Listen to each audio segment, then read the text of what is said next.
Hai teman-teman, selamat datang di channel MGB Garden.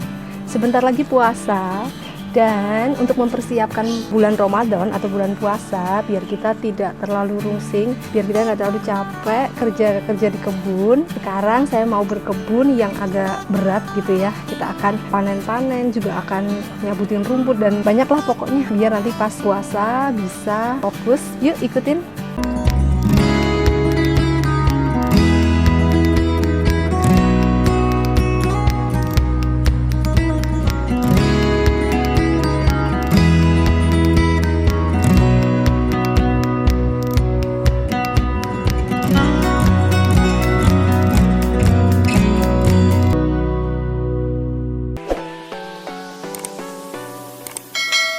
Mulai dari kebun di luar teman-teman, ini adalah pohon cabai yang buahnya banyak, tapi kemarin tidak sempat merah karena diserang lalat buah. Terus sebelahnya ada bunga marigold yang warna orange, ini jenis lokal. Kemudian ada cosmos juga warna kuning atau kenikir kuning yang jenis kerdil. Nah, ini juga saya tanam di pot di video yang telah lalu ya. Sudah berbunga banyak seperti ini teman-teman, cantik ya. Terus ini pohon belimbing wuluh yang beberapa waktu yang lalu juga saya tebang ya teman-teman, ujung-ujungnya. Lalu lihat buahnya jadi banyak dan bunganya jadi muncul serentak seperti ini teman-teman. Memang pohon belimbing wuluh perlu untuk ditebang ujungnya beberapa waktu sekali biar tidak terlalu tinggi ya. Terus di bagian sini saya punya cabai unik, namanya adalah Thai pumpkin karena bentuknya seperti labu ya, kecil. Nah, alhamdulillah bisa mateng barengan nih teman-teman, banyakan nih. Kalau biasanya matangnya cuma 1-2 aja gitu. Nah, alhamdulillah bisa kita petik. Nah, ini rasanya seneng banget karena terbebas dari lalat buah ya. Beberapa ada yang saya bungkus seperti itu dan itu ampuh banget ya. Kalau teman-teman gak mau pakai pestisida, baik yang organik maupun non-organik, dibungkus aja. Sekarang sering hujan, jadi kalau dipakein pestisida nggak berapa lama terguyur hujan gitu. Ini dia panenannya, alhamdulillah segini, cakep ya teman-teman. Bisa didapatkan di Tokopedia MGB Garden. Terus beralih ke sini adalah cabai Aconcagua yang dulu sempat busuk karena lalat buah. Lalu saya tutup seperti ini sehingga alhamdulillah sampai mateng teman-teman. Seperti ini alhamdulillah. Akhirnya bisa panen dan merasakan.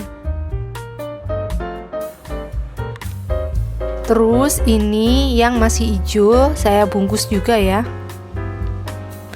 Nah, sekarang saya mau membersihkan rumput-rumput yang ada di sini. Karena kalau rumput itu tidak dibersihkan, gulma-gulma ini bisa menimbulkan penyakit ya. Jadi inangnya penyakit tanaman utama kita. Jadi kita bersihkan aja. Dan saya pakai alat penggaruk seperti ini teman-teman. Ini gampang banget ya. Cuman tinggal disisir aja rumputnya tuh. Terus ini ada basil-basil, jadi akan saya biarin yang itu. Nah, disisir-sisir seperti aja rumputnya udah nyangkut tuh. Nah, gampang kan? Nah, ini dia setelah saya beres-beres tadi, bersihin rumputnya. Saya nemu pohon ciplukan, terus saya tanam di sini. Nah, semoga nanti bisa besar dan menghasilkan banyak ciplukan. Kalau yang ini pohon golden berry yang saya tanam di tanah. Terus ini ada cincau, perdu, dan juga tanaman-tanaman di sekitarnya. Teman-teman, ini adalah daun gedi ya, yang di video sebelumnya kayaknya sudah pernah saya bahas ya. Ini daun pepaya Manado yang biasa digunakan orang Manado untuk membuat bubur tinituan atau bubur Manado. Sekarang saya mau panen karena ini tuh cepet banget tumbuhnya teman-teman. Nah, kita panen aja. Banyak yang salah atau susah membedakan antara pepaya Manado atau daun gedi dengan pepaya Jepang atau caya. Ini kebetulan saya juga punya caya, nanti akan kita lihat lebih dekat perbedaannya ya. Nah ini kalau sudah rimbun seperti ini tuh mengganggu tanaman-tanaman lain di sekitarnya, jadi harus dipotong teman-teman. Nah sekarang saya mau menunjukkan dengan bedanya dengan pepaya Jepang ya, atau caya. Iya teman-teman, ini pepaya Manado atau daun gedi, dan yang ini pepaya Jepang atau caya. Aduh, lihat daunnya beda banget ya. Ininya apa ya, gelombang daunnya itu beda banget. Yang kira-kira seukuran yuk ini tuh, ya kan?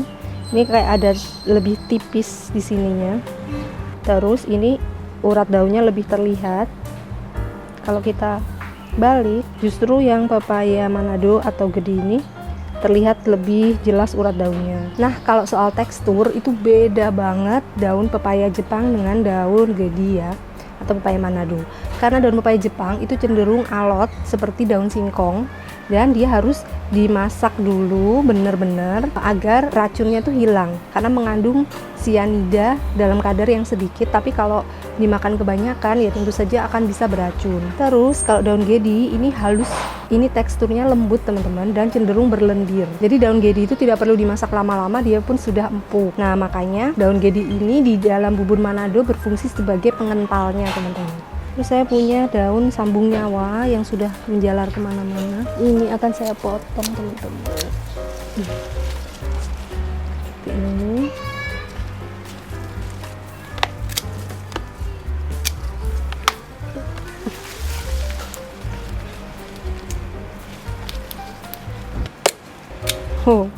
Banyak juga ya. Terus di sini saya juga punya daun kedondong ya. Ini daun kedondong memang saya tanam untuk diambil daunnya, bukan untuk diambil buahnya. Sekarang saya mau potong agar tidak menutupi tanaman lain ya. Oke, daun kedondong. Nah, terus di sini saya punya kailan yang udah berbunga teman-teman. Nah, kalau udah berbunga begini, daunnya jadi kecil-kecil ya. Jadi sebaiknya panen kailan tuh sebelum berbunga. Tapi memang saya ingin melihat bunganya, karena bunganya juga bagus ya, putih gitu. Nah, saya ingin lihat apakah nanti bisa menghasilkan benih gitu. Nah, ini bisa dipanen daun-daun yang di bawahnya kayak gini ya. Kayak gini, tapi ini tuh udah alot sebenarnya. Jadi kalau kita mau memasak ini harus masaknya lebih lama. Nah karena panennya banyak, mau saya simpen ya teman-teman. Tinggal dipotekin aja daunnya seperti ini. Ini daun sambung nyawa. Dan ini jadinya seperti ini teman-teman. Ada 3 macam. Lalu kita masukkan ke dalam plastik dan disimpan di kulkas. Nah ini batang daun gedi bisa kita tancepin lagi, karena ini cukup gampang banget teman-teman tumbuhnya. Gampang banget, tinggal tancep ke tanah, nanti jadinya seperti ini. Tara, mudah bukan? Terus yang pasti ngompos itu tidak pernah absen ya.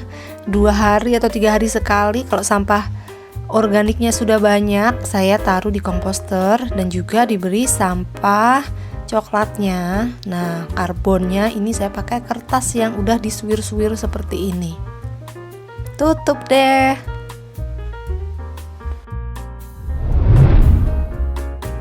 Teman-teman pasti banyak yang penasaran gimana rasanya cabai yang unik ini, Thai pumpkin dan cabai acan jawa.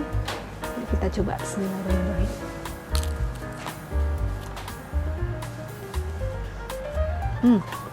Rasanya pedas, terus ada aroma cabai, seperti cabai besar ya teman-teman, cabai besar seperti ini.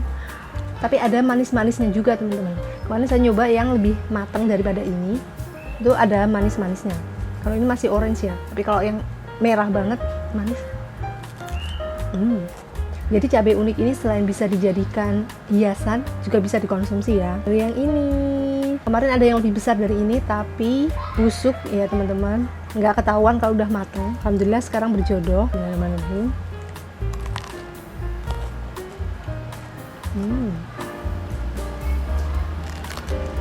Kalau yang ini rasanya mirip sama paprika, teman-teman. Juicy, berair, nggak ada pedesnya sama sekali, nggak ada aroma cabenya sama sekali. Cocok banget kalau buat salad ya. Nggak cocok kalau buat dimasak eman-eman karena nanti tekstur crunchy-nya hilang. Yummy. Selanjutnya teman-teman, saya akan makeover bagian dinding sini, bagian favorit saya.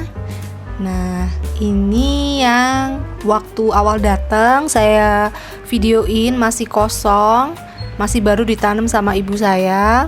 Nah, sekarang udah gondrong seperti ini, ada macem-macem. Ini ada Manjula potos, terus ada sirih Brazil atau philodendron. Kemudian ini ada Scindapsus dan juga ada cebu, ada janbol, ipmaikan, philodendron. Nah, sudah menjuntai-juntai seperti tirai seperti teman-teman, cuman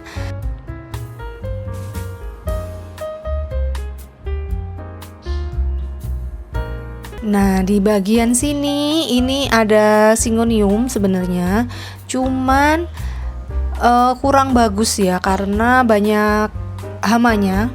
Mau saya ganti sama tanaman ini, ada Lupinum, ada Brandtianum, sama apa lagi ya, sama Askeleto dan juga Scindapsus. Nah, ini saya pakai media tanam, sekam mentah, sekam bakar dan juga andam ya. Nah, kalau ada tanah yang bagus, yang subur bisa dicampur juga.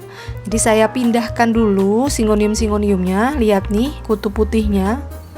Di bagian sini terserang kutu putih, padahal yang bagian lain enggak. Karena bagian situ terkena outdoor AC.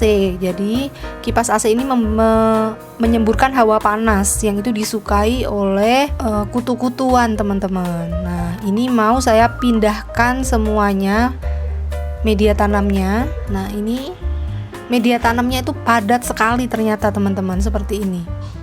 Tuh, jadinya.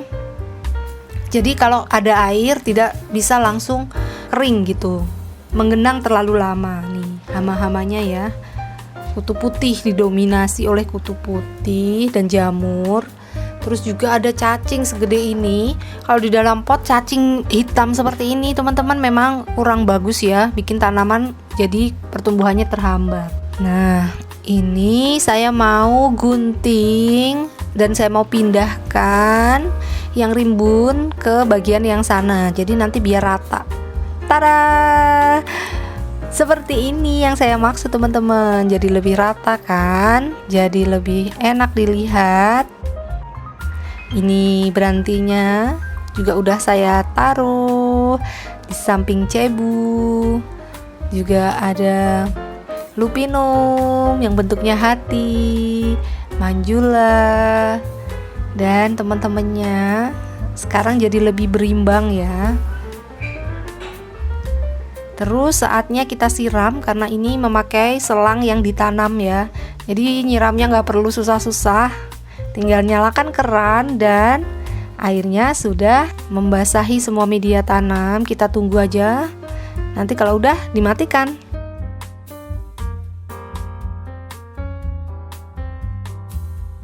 Nah, teman-teman, itu dia aktivitas berkebun saya sebelum bulan Ramadan. Semoga bermanfaat dan menginspirasi teman-teman untuk juga berkebun, mempersiapkan diri sebelum Ramadan. Jadi nanti ketika Ramadan kita nggak terlalu banyak menghabiskan waktu untuk berkebun ya, karena kan yang paling penting tentu saja adalah beribadah ya. Dan juga kita nggak terlalu capek gitu nantinya. Oke, terima kasih sudah mengikuti video ini. Selamat mempersiapkan puasa teman-teman, dan selamat menunaikan ibadah puasa. Sampai jumpa di video-video selanjutnya. Bye.